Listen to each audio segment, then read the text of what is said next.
Dog Coaching and Pet Care, and I'm here with Imogene, and we're beginning remote collar training with her. So we've been through the basic commands using leash and collar, food and clicker. We've taught her those commands. She's fairly proficient at them, so we're now going to start layering the remote collar system over top of that. So we're going to start with sit, and basically the first thing you do is you want to find your dog's working level. The working level is just the level at which your dog just feels something, right? They just start to feel something from the remote collar. And you do that by having them in an environment that's no distractions, and you literally just start down at 1, tap the button, look for any signs that your dog notices something. Nothing? Go to number 2, tap the button. Repeat that process until you see something from your dog that shows you that they're noticing something, okay? And it typically is something very slight, maybe like an ear flick, a little blink. They might look to the side of the remote collar. The receiver is positioned on, so it's very, very slight. If your dog, is jumping around, you're too high. Most dogs' working level is 10 and under, okay? So what we're going to do today is I'm going to work on the sit command. She already knows the sit command. I'm just going to get her ready by priming her by doing some sit drills without the remote. I'm going to give her the command. When she sits, I'll mark it and reward it. All right? Break. Sit. Yes. Good girl.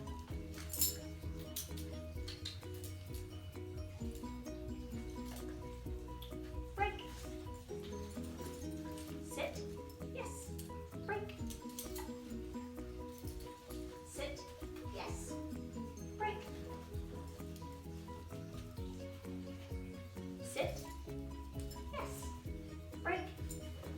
Okay, so I'm just doing some quick drills with her.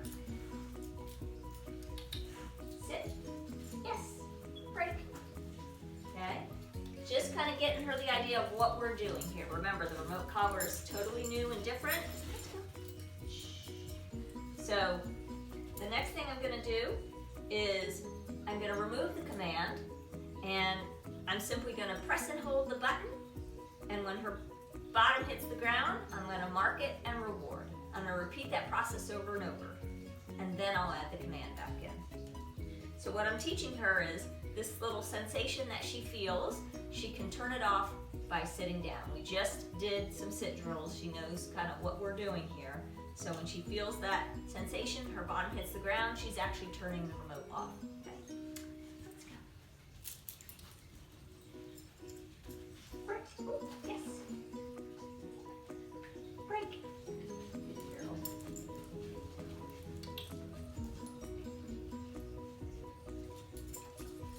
Yes. Break. And since she knows what we're doing, what's happening is she's feeling the sensation, but she knows I'm wanting her to sit, and that's how she's going to get the reward. So it's pairing the two together. Break.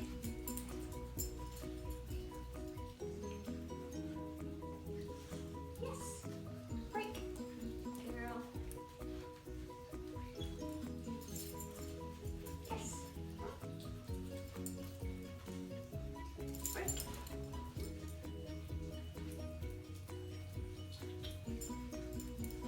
Yes. Break.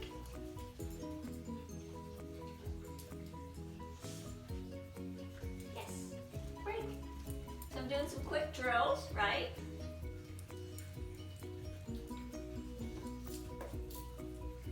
Helping her out. Yes. With the leash.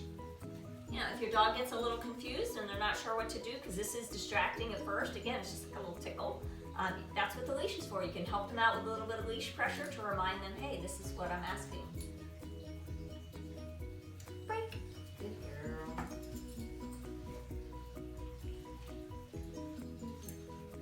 Yes. Good girl. Break. Yes. Break. I'm going to slow it down a little because she was getting a little excited there. Yes. Make her wait a little bit longer in between. Have her hold the sit.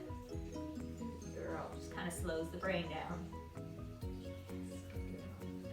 Break.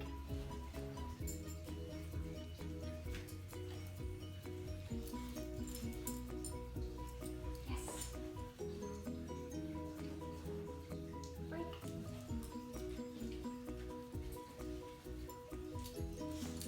Yes.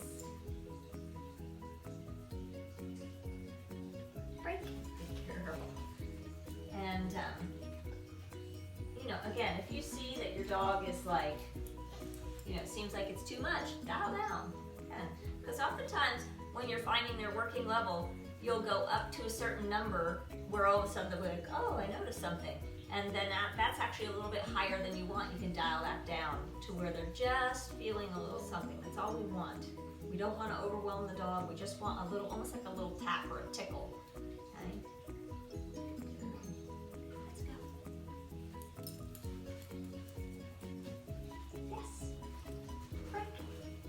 All right, so she's doing really well. I'm going to add the command back in. Sit. Yes. So when you hear me say sit, I press and hold the button on the remote, and as soon as her bottom hits the ground, I say yes, and I release. So I'm using yes as a marker word. That's replacing the clicker that we were using. Break. Good girl. Sit. Yes. Break. Good girl. All right, so pretty simple. Sit. Yes. Again, just introducing her to the remote collar system and teaching her how to turn off the pressure. Just like, you know, in the beginning we were using leash pressure.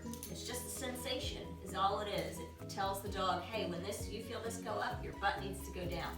So now we're pairing it with something she already knows. When you feel that pressure, that sensation, when your butt hits the ground, she's turning it off. Okay? Good girl. Break. And, you know, we just kind of go over everything. Sit. Yes.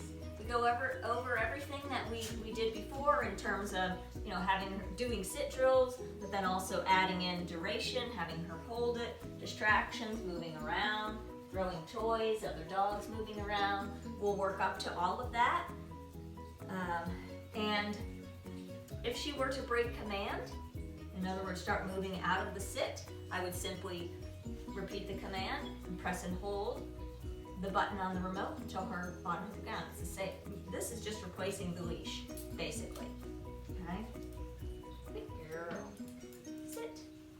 Right? So right there, she moved out of position before I released her. So we're not correcting her. This is the learning phase. We're simply repeating the command, pressing and holding on the remote, and getting her back into position in the spot where we originally asked her to sit, so we're as close to it. This, again, the remote is just replacing the leash. That's all it's doing. So whereas before I would have said the command, held up the leash to get her back into the sit, I'm just using the remote and leash guidance at this point too, if necessary, because this is brand new for her. So, all right. I'm going to keep working with her on this, and we're going to add the different commands. I'm going to teach her about the remote on all the different commands. Again, learning phase, right? No corrections, simply repeating command and having her go back in position. If you have questions about this or anything else, feel free to post in the comment section or email me at info@gooddogcoachingandpetcare.com.